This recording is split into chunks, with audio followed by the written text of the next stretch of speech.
So yan, lilipat na natin yung ating 45 days. Ayan. Kasi masikip na doon sa kanilang kulungan. So nalagay natin dito.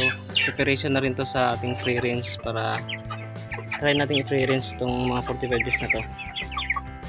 Kapag kaya na nilang lumabas, palabasin natin sa free range area. Yan.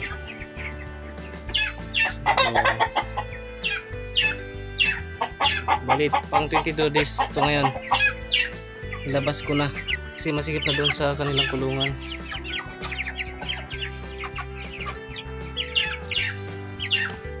Meron pa tayong kukunin doon.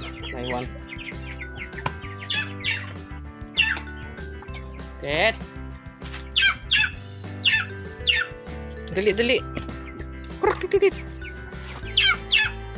Kaya malayo. Maabot. So ito naman yung maliliit, dito na muna to. Yan, dyan na muna yan sila. Dali, dali!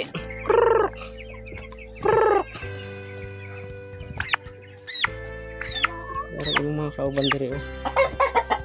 Yan. Yan. Ay, sorry. So, diyan na mga. So, ayan.